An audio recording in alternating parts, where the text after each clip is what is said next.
Ce sont ces blessures sur cette croix qui vous ont rendu entier.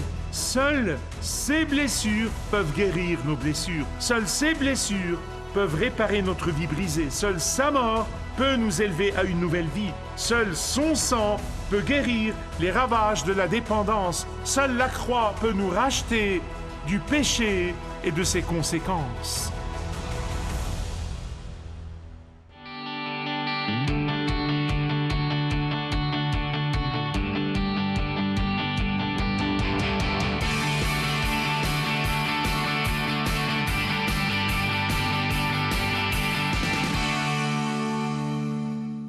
Nous arrivons à cette partie de la série de messages sur l'identité transformée en Christ, quand Pierre nous dit que quand on parle de l'héroïsme véritable, vous n'avez pas besoin d'aller plus loin que Jésus, car en tant que vrais croyants en Jésus, nous avons un seul vrai héros.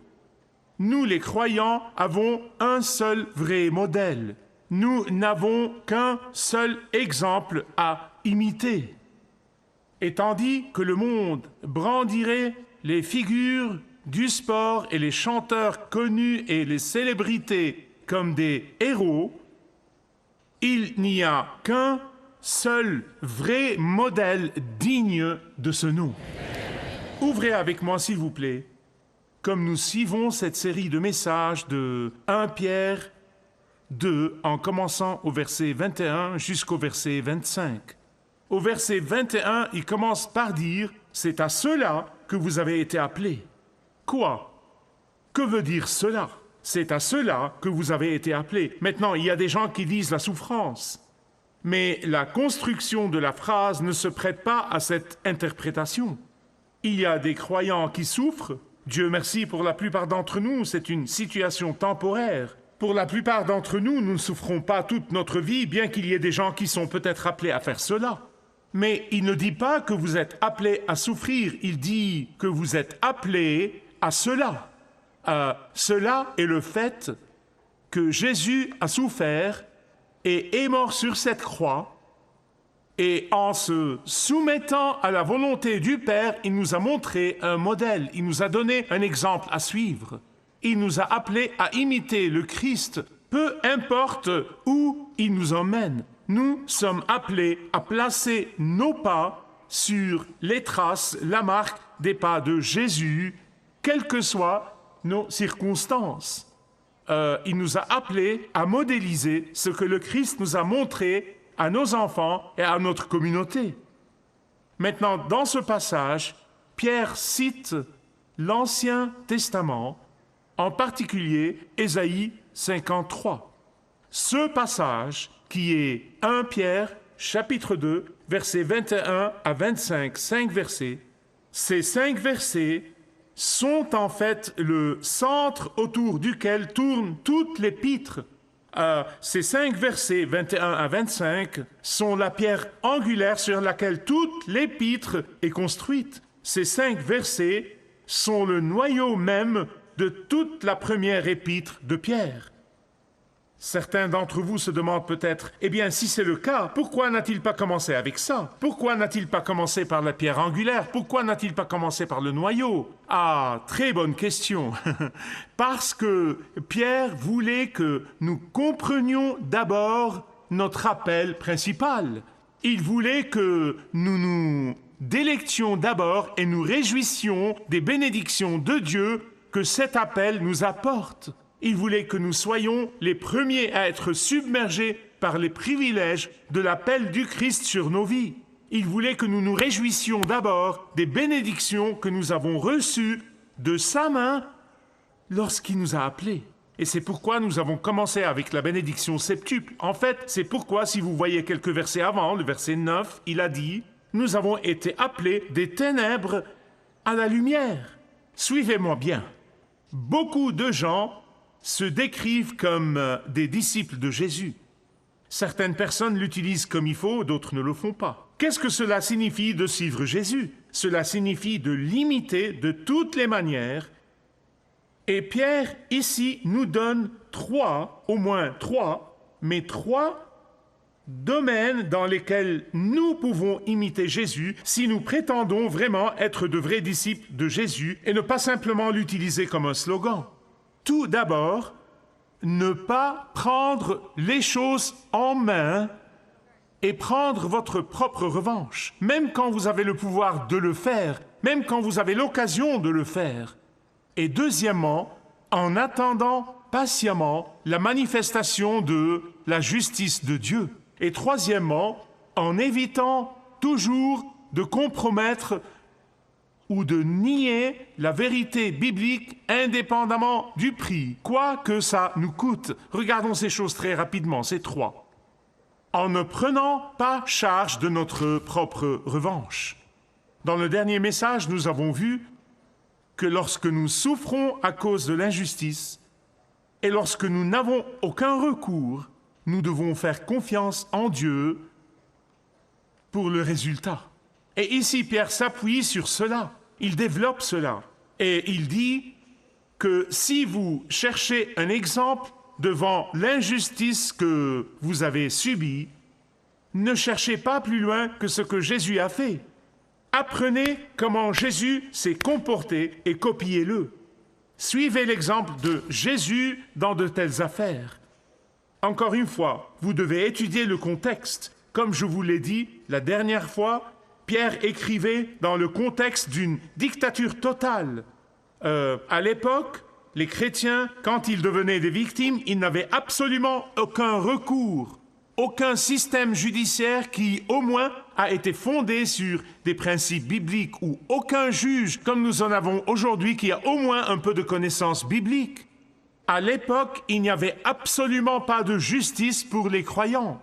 Dans notre cas, nous avons recours à tous les moyens légaux et parfois nous sommes traînés en justice, pas par notre propre volonté. Mais si et quand cela échoue, écoutez attentivement, si et quand cela échoue, nous arrivons à une impasse et faisons face à l'injustice. Ce que nous devons faire est de suivre le modèle de Jésus. C'est quand les autorités exercent l'injustice, c'est quand les cours de justice favorisent l'injustice. Quand cela arrive, alors nous devons imiter Jésus. Comment? C'est le cri de Jésus au Père dans le jardin de Gethsémani. Pendant cette période de la plus grande injustice qui ait jamais eu lieu, qui est arrivée dans l'histoire humaine. La plus grande injustice qui ait jamais été perpétrée contre l'humanité, dans ce jardin, il a dit, s'il y a un autre moyen, quand on a craché sur le visage du seul homme et Dieu, Jésus, sans péché, parfait et pur, on l'a frappé et fouetté et battu et on l'a fait porter une croix sur son épaule sur laquelle il a été cloué, il n'a pas pris sa revanche. Il aurait pu le faire. Et Pierre dit, j'ai vécu avec lui. Je sais qu'il n'a rien fait de mal. Je sais qu'il était parfait en parole et en acte et en pensée. Et il aurait pu appeler le Père à envoyer les légions d'anges et ils auraient répondu et se seraient manifestés. Mais il ne l'a pas fait. Pourquoi? Parce que s'il avait pris sa revanche, ce qu'il aurait pu faire, il n'aurait pas payé le prix et le coût et les conséquences de votre péché et de votre péché et de votre péché et de mon péché. N'oubliez jamais, Pierre était là. Il a vu tout cela. Il a cédé sous la pression et a renié Jésus. En fait, au chapitre 5, verset 1, il dit « J'étais là et je suis témoin de tout cela ». Sans doute, Pierre pensait probablement que le Saint-Esprit l'avait inspiré à écrire ces mots au moment où il pensait autant à Césarée Philippe, quand Jésus leur parlait de la croix et de la crucifixion et du fait qu'il devait mourir et ressusciter. Et Pierre ne voulait rien de cela. Il ne voulait pas entendre cela. Aucun d'eux ne le voulait, mais Pierre était verbal à ce sujet. Et Pierre voulait que Jésus ne passe pas par la croix. Et Jésus l'a appelé un porte-parole de Satan. Puis dans le jardin de Gethsémané, Pierre a pris son couteau et a coupé l'oreille de l'un des soldats, espérant toujours empêcher Jésus d'aller à la croix. Et Jésus lui dit, « Ôte ton épée, Pierre, ce n'est pas la voie du Père. » La voie du Père est toujours différente de la voie de Satan. La voie du Père est toujours différente de la voie du monde. Satan est le Dieu de ce monde et les gens de Satan croient que la violence est la réponse, mais la voie du Père est que l'amour est la réponse. Les gens du monde disent que la vengeance est la réponse à toutes les relations. Mais le Père, la voie du Père est la vengeance est la mienne. Confiez-moi donc cela. Les gens du monde disent « Vengez-vous !» Et le Père dit « Laisse Dieu prendre soin d'eux. » Les gens du monde disent « Attaque-les avant qu'ils ne t'atteignent. » La voie du Père est « Sois comme Jésus. Fais-moi confiance pour le résultat. » Fais-moi confiance pour le résultat. D'abord, suivre les traces de Jésus signifie que nous ne nous vengeons pas, même quand nous le pouvons, même quand nous en avons l'opportunité. Ensuite, suivre les traces de Jésus signifie attendre patiemment la justice de Dieu. Maintenant, écoutez-moi. Si vous pensez que je vais vous dire que c'est facile d'attendre la justice de Dieu, vous avez tort. Je ne dis pas cela. Je sais que c'est dur et vous savez que c'est dur. Soyons honnêtes à ce propos. Surtout quand la justice de l'homme a complètement échoué. Personne sur la face de la terre qui est traité injustement ne pourra jamais dire « J'ai été plus injustement traité que Jésus ». Personne. La pire injustice que vous pourriez jamais vivre dans cette vie ne pourrait jamais être pire que celle de Jésus. Le meilleur d'entre nous est sujet au biais et à l'attitude égoïste. Le meilleur d'entre nous est sujet à la déception de soi et aux mauvais motifs.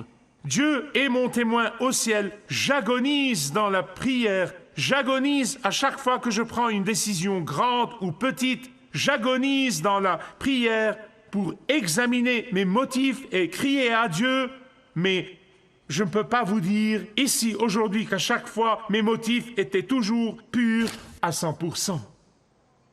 Et ainsi, mes chers amis, si vous souffrez à cause de l'injustice ou vous êtes traité injustement, vous ne pourrez jamais dire « j'étais pur à 100%. » Aucun de nous ne peut le faire, seul Jésus le peut. Verset 22. Jésus était le seul sans péché, parfait et pur. Pourquoi? Parce que Dieu le Père a déclaré que seul un sacrifice parfait suffirait pour porter le péché de tout pécheur repentant. Et à cause de la déclaration du Père, cette injustice incomparable a eu lieu. Maintenant, j'ai une question pour vous. Êtes-vous prêts? Est-ce que cela signifie que Dieu approuve ou tolère l'injustice? Dieu vous bénisse. C'est la congrégation la plus instruite bibliquement dans le monde. Il a été lui-même la victime de sa propre injustice, mais il ne tolère jamais l'injustice. Mais voici le fait. Personne ne s'en sortira jamais avec l'injustice. Tôt ou tard, ils feront face à la justice. Mais Jésus a attendu patiemment que cette justice ait lieu. Et alors, comme nous le savons, tôt le dimanche matin, le Père l'a ressuscité des morts, non seulement pour que Dieu nous assure ainsi qu'il est le Dieu de la justice et que sa justice aura lieu tôt ou tard et que la justice sera accomplie pour nous si nous lui faisons confiance pour les résultats. Peu importe combien de temps cela prendra, il travaillera pour vous. Mais aussi sa parole nous assure encore et encore et encore qu'une justice encore plus grande pour Jésus est encore à venir quand il reviendra, non comme celui qui a été humilié, mais comme celui qui sera le juge suprême, pas comme celui qui a été insulté et giflé sur le visage, mais comme le Dieu du pouvoir et de la puissance, pas comme celui qui, sans défense, est suspendu à une croix, mais comme celui qui se tiendra haut sur terre, pas comme celui qui a été traîné devant Ponce Pilate et Hérode, mais comme celui qui gouvernera avec un sceptre puissant, pas comme celui qui est l'agneau de Dieu, mais comme le lion de Juda qui fera de tous ses ennemis son marchepied. C'est la justice complète et finale. D'abord, n'ayez pas hâte de vous venger, même quand vous le pouvez. Deuxièmement, attendez patiemment la justice de Dieu. Et troisièmement, suivre les traces de Jésus signifie que vous demeurez ferme dans la vérité. Quel qu'en soit le prix, quel qu'en soit le coût, quelles qu'en soient les conséquences. Ponce Pilate a demandé à Jésus, « Es-tu le roi des Juifs ?» Jésus aurait pu manipuler la réponse et cela aurait marché. Il aurait pu se sauver la peau. Il aurait pu compromettre juste un petit peu. Il aurait pu se dire « Je sais qui je suis et peu importe ce que ce type pense, je vais juste un peu obscurcir la vérité. Je vais juste lui dire ce qu'il veut entendre. Je lui donnerai une réponse politiquement opportune et je m'en sortirai sans problème. Pas question du tout. » Jésus a dit à Ponce Pilate, « Tu l'as dit, mon gars. » Ponce Pilate a de nouveau demandé à Jésus, « Sais-tu que j'ai le pouvoir de te libérer et le pouvoir de te tuer ?» Voici une traduction de Youssef. « Jamais de la vie, mon vieux. Tu n'as pas de pouvoir par toi-même qui ne te soit pas donné. » Question. Pourquoi Jésus n'est-il pas devenu ambivalent concernant cette question? Maintenant, regardez ce mot, ambivalent. Ceci, mes chers amis, est un mot qui est prêché dans beaucoup de chaires évangéliques aujourd'hui. Soyez ambivalents à propos de choses dont nous ne sommes pas sûrs dans la Bible. Faites attention à ce mot. Faites attention et vous serez surpris. Il est tellement subtil. Nous ne pouvons pas être vraiment sûrs de tout. Nous ne pouvons pas être sûrs de ce qu'est le péché et de ce qui n'est pas péché. Nous devons juste être ambivalents et dire aux gens que nous ne savons pas. Bien-aimés, vous savez, et je sais qu'il y a des gens qui accepteraient un compromis pour $1. Il y a tellement de gens qui accepteraient de faire des compromis pour échapper à une insulte sans parler de la mort et de la vie. Mais pas Jésus. Pas Jésus. Êtes-vous un disciple de Jésus? Avant de répondre et de dire « Oui, je suis un disciple de Jésus », posez-vous la question « Est-ce que je refuse de compromettre ma conviction biblique, quel qu'en soit le coût ?» Dans la politique, c'est ce qu'ils appellent l'art du compromis, et c'est bon pour la politique. Ils disent « Visez le pain complet et ensuite contentez-vous d'une demi-portion ». Ils disent qu'un accord est toujours gagnant-gagnant. C'est merveilleux, c'est génial. Mais, bien-aimés, écoutez-moi, pas quand il s'agit de la vérité éternelle et biblique. Il ne peut y avoir d'indécision, il ne peut y avoir de tiédeur, il ne peut y avoir aucun prix réduit. Il ne peut y avoir de compromis. Le monde dit qu'être des personnes aimantes signifie que vous aimez leur rébellion et leur péché. Le monde dit que les personnes aimantes signifient que vous aimez leur mode de vie sans Dieu, que les personnes aimantes doivent aimer leur immoralité. Ceux qui se disent vraiment adeptes de Jésus doivent dire avec amour, gratitude et bienveillance non et 1000 fois non. Car Dieu n'a fait qu'une seule manière de traiter le péché. Il n'a fait qu'une seule provision pour s'occuper du péché, et c'est en le confessant, en s'en repentant. Cela signifie que vous devez croire que ce sont ces blessures sur cette croix qui vous ont rendu entier. Seules ces blessures peuvent guérir nos blessures. Seules ces blessures peuvent réparer notre vie brisée. Seule sa mort peut nous élever à une nouvelle vie. Seul son sang peut guérir les ravages de la dépendance. Seule la croix peut nous racheter du péché et de ses conséquences. Par ces blessures, vous avez été guéris de toutes les façons, de toutes les façons. Mais ce n'est pas tout. Quand vous venez à lui, il ne guérira pas seulement votre cœur brisé, il ne fera pas seulement cela, mais il continuera de vous guérir. Il continuera de vous guérir. Il continuera de réparer vos blessures. Il continuera d'être le berger de votre âme, l'évêque et l'intendant, le surveillant de votre âme. Il continue à être votre Père céleste. Jésus ne veut pas que vous veniez à lui pour que vous puissiez vous venger. Il veut que vous veniez à lui parce qu'il vous aime. Il veut vous pardonner. Il veut vous restaurer. Et il désire vraiment cela. Pouvez-vous vraiment dire « Je suis un suiveur des pas de Jésus » Pouvez-vous dire « Là où il me conduit, je suivrai »